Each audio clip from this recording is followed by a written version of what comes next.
Selamat malam dan salam sejahtera bagi kita semua, terutama bagi dosen saya, Bapak Fredian Simanjuntak, selaku dosen Manajemen Teknologi Informasi.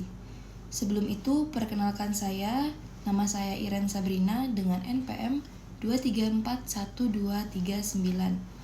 Pada hari ini, saya akan mempresentasikan terkait ujian tengah semester atau UTS saya dalam mata kuliah Manajemen Teknologi Informasi. Topik yang saya ambil hari ini adalah optimalisasi bisnis melalui penerapan AI dalam manajemen teknologi informasi. Nah, video ini juga akan membahas salah satu perusahaan besar yang mungkin udah nggak asing bagi kita semua, yaitu Shopee sebagai salah satu e-commerce terbesar yang mungkin kita ketahui pada saat ini ya. Oke, kita langsung saja masuk ke slide yang pertama, ada latar belakang. Jadi yang pertama, Shopee itu didirikan oleh Sea Group di tahun 2015. Dan awalnya itu diluncurkannya Shopee itu berada di Singapura. Nah, dalam waktu yang relatif singkat, Shopee ini berhasil tumbuh sangat cepat, terutama di Asia Tenggara dan termasuk Indonesia. Keberhasilannya ini tidak hanya terletak pada promosi besar-besaran mereka, contohnya seperti flash sale, Harbolnas, tapi juga pada pemanfaatan teknologi yang mereka lakukan. Ya, contohnya itu dengan penggunaan AI. Lalu, Shopee juga memanfaatkan AI untuk meningkatkan pengalaman pengguna atau user mereka. Contohnya seperti sistem rekomendasi produk yang profesional ataupun yang personal, lalu ada juga chatbot untuk layanan pelanggan otomatis. Seperti yang kita tahu, biasanya kalau kita habis bales nih, "Hai kak, mau nanya dong, produk ini ada nggak?" Nah, biasanya tuh kan langsung terbalas. Nah, itu adalah chatbot yang digunakan dalam penerapan sistem AI. Lalu mereka juga menggunakan banyak fitur seperti layanan pelanggan otomatis, lalu manajemen inventaris yang terintegrasi dengan sistem yang berbasis data, atau kayak untuk ngecek stok itu semua melalui online ya, ataupun menggunakan bantuan dari AI. Nah, yang kedua kita akan membahas tujuan atau objektif. Dalam presentasi saya kali ini saya membahas 3 tujuan. Ada 3 poin. Jadi yang pertama itu adalah mengidentifikasi sebenarnya bagaimana AI diterapkan di berbagai lini operasional Shopee. Nah, kita juga akan melihat bagaimana AI digunakan dalam customer service melalui chatbot dalam sistem rekomendasi produk yang disesuaikan dengan preferensi pengguna atau user mereka. Dalam pengelolaan logistik agar lebih cepat dan akurat. Ya, seperti yang kita tahu sekarang itu kita juga lebih memilih yang mungkin lebih fast respon atau cepat gitu ya. Lalu mereka juga fokus dalam aspek keamanan seperti deteksi penipuan atau aktivitas-aktivitas yang mencurigakan. Selain itu, kita juga ingin memahami bagaimana AI mampu memberikan efisiensi proses bisnis yang mengurangi waktu dan biaya. Ya, seperti itu ya, bisnis biasanya kita akan mencari bagaimana hal yang dapat mengurangi biaya tapi juga efisien bagi bisnis kita. Lalu tujuan yang terakhir adalah memberikan contoh nyata bagaimana strategi bisnis digital ini tidak bisa dilepaskan dari teknologi informasi yang terintegrasi dengan cerdas. Oke, itu adalah beberapa tujuan yang akan kita bahas.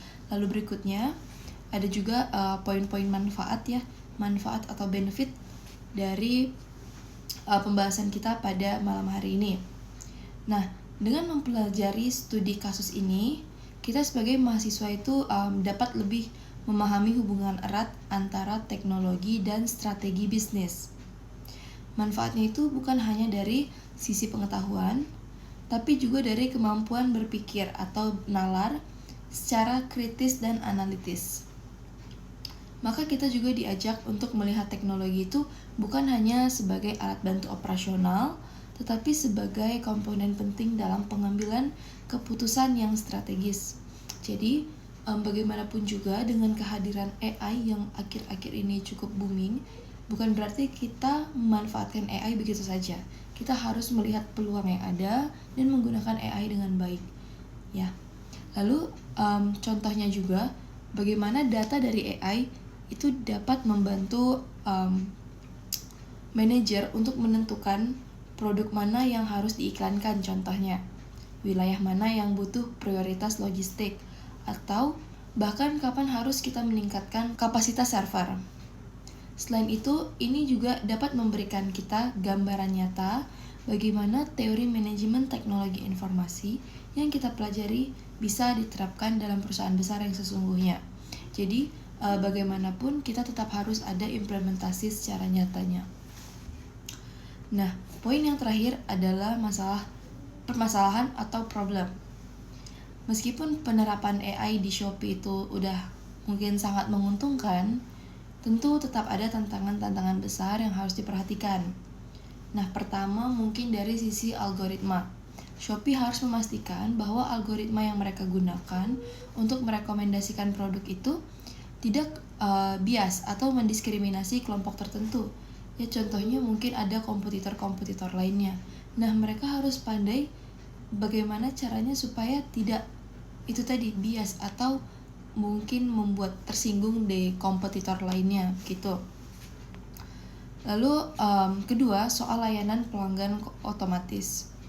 AI chatbot memang bisa dikatakan cepat dan hemat biayanya. Tapi bagaimana jika pengguna itu menanyakan di luar konteks yang sebenarnya? Jadi misalnya kita tanya tuh A, tapi yang dipahami oleh sistem atau AI ini B, maka pertanyaan dan jawaban otomatis tidak akan sinkron begitu. Nah, disinilah pentingnya adanya sistem pelatihan berkelanjutan bagi AI supaya antara pertanyaan dan jawaban itu bisa sinkron dan sesuai dengan permintaan user. Ketiga, dan ini mungkin bisa dikatakan cukup penting, sangat penting, adalah masalah privasi data. Seperti yang kita tahu juga, akhir-akhir ini masalah data itu juga cukup gencar. Maksudnya bagaimana di mana-mana itu data atau private data bahkan itu cukup tersebar luas dan bisa dikatakan berbahaya karena dapat mengakses data-data pribadi yang mungkin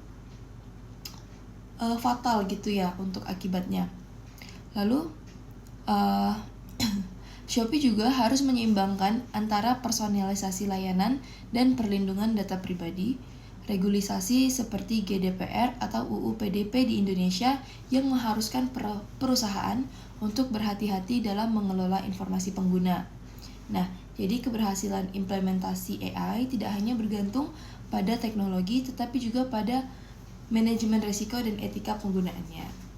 Baik, mungkin itu saja dari presentasi saya hari ini. Sebelumnya mohon maaf jika mungkin ada kesalahan atau kesalahan kata dan sikap dari saya. Terima kasih sudah mendengarkan. Terima kasih.